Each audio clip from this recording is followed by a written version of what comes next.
আপনি ভালো খেলবেন কিভাবে? আপনার যদি উদ্দেশ্য ভিন্ন থাকে বা কখনো কখনো উদ্দেশ্যই না থাকে। এমনি টিম হিসেবে আমরা ইন্ডিয়ার থেকে অনেক নিচু সারির দল, তারপরও আমরা ইন্ডিয়ার সঙ্গে ভালো খেলি, কিন্তু সেই ভালো খেলাটা এবার দেখাই গেল না। কেন আমি বললাম উদ্দেশ্য আপনাদের ভিন্ন?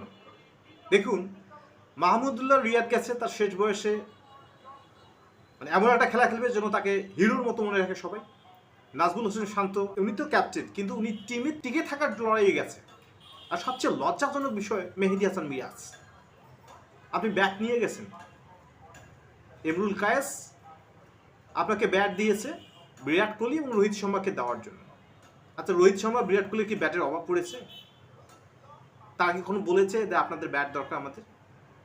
না, আপনারা এমন কোন স্টার যে আপনাদের ব্যাট পেলে তারা অনুপ্রাণিত হয়ে আরো ভালো ক্রিকেট খেলবে।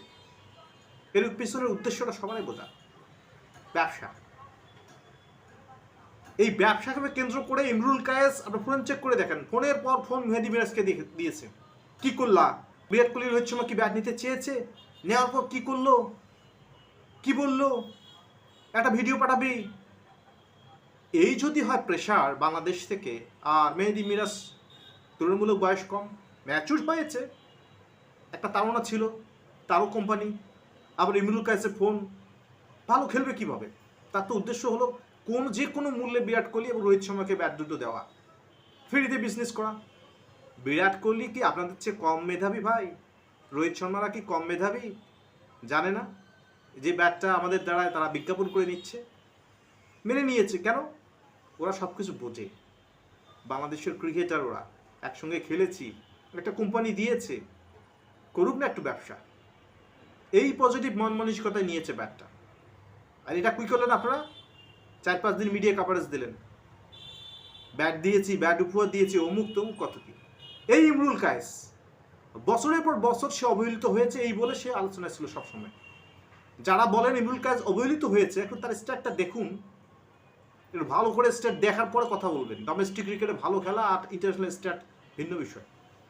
ওয়ানডে তার মোটামুটি পারফরমেন্স, টেস্ট ক্রিকেটে ব্যর্থতা, তার টি-20 ক্রিকেটে কোনো ধরনের লেভেলে সে ক্রিকেট খেলতে পারেনি ইন্টারন্যাশনালে। তাহলে একটা ক্রিকেটারকে কীভাবে বিবেচনা করবে? কোনো না কোনো কারণ দেখিয়ে তো সে দলে আসতে পারেনি। তারা নির্বাচক প্যানেল, তারা কি খুবই বোকা? আপনার কথাতে নির্বাচন করবে, আপনার প্লেয়ারদের কথাতে নির্বাচন করবে। তারা তো একটা সম্ভাবনা, একটা ভবিষ্যৎ দেখে নির্বাচন করে। সেটা বাদে দিলাম, একটা কোম্পানি দিয়েছেন, আপনারা বিরাট কোহলি রোহিত শর্মাকে ব্যাট দিতে চান, তাদেরকে আমন্ত্রণ পাঠান, রিকোয়েস্ট করেন, বা নিজেরা একসময় যান। সিরিজের মাঝপথে কেন?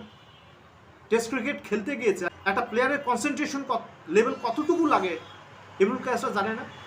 সারা জীবন তো ক্রিকেট খেললেন, আপনি জানেন না কনসেন্ট্রেশন লেভেলটা কত হাই লাগে টেস্ট ক্রিকেট খেলতে গেলে? আপনি যে ব্যাট পাঠালেন, বিসিবি জানে? এই যে ব্যাটের প্রোগ্রাম কতদিন করছিলেন আমরা, চিন্তার পর চিন্তা, আপনাদের রাতের ঘুম কি হয়েছে যে বিরাট কোহলি রোহিত শর্মা ব্যাট নেয় কি না, ব্যাট নেওয়ার পর কি এক্সপ্রেশন দেয়, ভিডিওটা কতটুকু যাবে, আমাদের ব্যবসা কতটুকু উপকার হবে? জাতীয় টিমের খেলার সঙ্গে সঙ্গে যদি এই উদ্দেশ্য আপনাদের থাকে, তবে দল ভালো করবে কেমনে? এটা তো ইম্প্যাক্ট থাকে, ব্যক্তিগত উদ্দেশ্য থাকে, সেটা বাদই দিলাম। এত বড় একটা উদ্দেশ্য আপনার টিমকে ইনজেক্ট করেছেন, টিমের একজন খেলোয়াড়ই সেই কোম্পানির মালিক, আবার এখান থেকে আবার এক্স প্লেয়ার তাকে ফোন দিয়ে নানান সময় নানাবার কথা বলেছে। বিশ্বাস না হয় তাদের ফোন চেক করে দেখেন, তারা কতটা এক্সাইটেড ছিল। তার সামনে তো তাদের ব্যবসা, প্রচুর ব্যবসা হবে। এই ব্যবসাটা অন্য সময় করতে পারতেন না? একটা দেশ খেলতে গেছে, একটা দেশের বিপক্ষে, যেখানে আমাদের সম্ভাবনা রয়েছে, এত ঘাটতি থাকার পর আমরা ইন্ডিয়ার সঙ্গে ফাইট দিই, সেখানে বিন্দুমাত্র ফাইট এবার আমরা দেখতে পাইনি। টি-20তে আসা ছিল, সেখানেও আমরা প্রথম ম্যাচে ফেল করলাম। কেন রে ভাই? ব্যবসার জায়গা আছেন আপনাদের? এমকেএস কি একদিনে কি গঠন করতে চান? একদিনে কোটিপতি হতে চান? ব্যাটের কোম্পানি তো আর নাই আপনাদের ছাড়া, লোকাল কোম্পানি দুই একটা আছে হয়তো বা, কিন্তু আপনাদের মতো ব্র্যান্ডের কোম্পানি তো আর বাংলাদেশে নেই। ব্যবসা এমনিতে হবে আপনাদের, বিরাট কোহলি রোহিত শর্মাদের দ্বারা আপনাদের ব্যাটের ব্র্যান্ডিং করতে হবে না? যদি ব্যাটটা না নিত, আহা কষ্ট হতো, তখন নেগেটিভ মার্কের কথাবার্তা দিয়ে আবার আলোচনা, যে ব্যাট দিয়েছিলাম রিজেক্ট করেছে, ইন্ডিয়ানরা এত খারাপ, আরও আলোচনা, ব্যাপক আলোচনা। ব্যবসা যেদিকে যাবে ব্যবসা হবে। বাঙালি ব্যবসা ছাড়া কিছু বোঝে না। সারা জীবন গত 4-5 বছর থেকে শুনে আসতেছি আপনি অবহেলিত। এখন আপনার অভিসন্ধিত আপনাকে এই জাতীয় টিমে পার্মানেন্ট খেলতে দেয়নি। এই হলো আপনার চিন্তা ভাবনা। একটা জাতীয় টিম গেছে, সেখানে আপনি ব্যাট দিয়েছেন বিরাট কোহলি রোহিত শর্মাকে দেওয়ার জন্য। পুরো সিরিজ জুড়ে মিরাজ ছিল এক্সাইটেড, আপনি মাঝে মাঝে ফোন দিয়ে আরো এক্সাইটমেন্ট বাড়িয়ে দিয়েছেন। সে কনসেন্ট্রেশন করবে কিভাবে? সে দলের ভবিষ্যৎ ক্যাপ্টেন একটা, তাকে দ্বারা আপনি ব্যবসা করাচ্ছেন।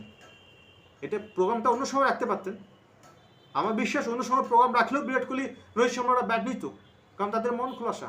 এই ইমরুল কায়েস বলেছিল যে কি কষ্টটা হয় ইন্ডিয়া থেকে ব্যাটার আনতে, তখন একটা আলোচনা সূত্রপাত করেছিল। সারা জীবন ব্যাট ইন্ডিয়া থেকে নিয়ে আবার ইন্ডিয়ার সমালোচনা, আবার সেই ইন্ডিয়ান প্লেয়ারদের দ্বারা আপনার ব্যাটের একটা বাণিজ্য করার চেষ্টা। বা ইমরুল কায়েস মন পরিষ্কার করুন আগে, ব্যবসা সব জায়গায় হয় না।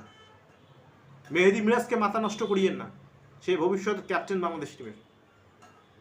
ব্যবসা করেন কিন্তু দলের উদ্দেশ্য, দলের পারফরমেন্স আগে, দলের চিন্তা আগে। আপনি দলের বাইরের লোক, দলকে এইভাবে নেগেটিভভাবে ইনফ্লুয়েন্স করেন না দলের কোনো প্লেয়ারকে। সারা জীবন ক্রিকেট খেলে এই বুঝলেন না যে ফাকশন যে একটা মেরে দেবো, ব্যাটের বাণিজ্য হবে আমাদের। দল যে এদিকে হাঁটতেছে, কনসেন্ট্রেশন করতে পারতেছে না মেহেদী মিরাজ, একটা বড় চিন্তা করেছেন দেশের স্বার্থ না ব্যক্তি স্বার্থ আগে? চিন্তা করুন। এবার যদি ইন্ডিয়ান এই সিরিজে আমরা ভালো খেলতে পারিনি, তার মধ্যে অন্যতম প্রধান কারণ হলো এই সাকিব ইস্যুর পরপর এই মেহেদী হাসান মিরাজ আর এই ইমরুল কায়েসের ব্যাটের প্রোগ্রাম। লিখে রাখে কতটা ইম্প্যাক্ট ফেলেছে এটা। অন্য দলের অন্য প্লেয়ারের মধ্যে না রাখলেও এই মেহেদী মিরাজের মেন্টালিটির মধ্যে ইফেক্ট ফেলেছে এই ব্যাট দেওয়া প্রোগ্রামটা রাখার কারণে। ইমরুল কায়েস ভুলেও এই কাজ আর করবেন না। অনেক অনেক মিডিয়া সহানুভূতি নিয়েছেন 5-7 বছর, এই চেষ্টাটা আর জীবনে করিয়েন না। যা ব্যবসা হওয়ার হয়ে গেছে। ধন্যবাদ সবাইকে।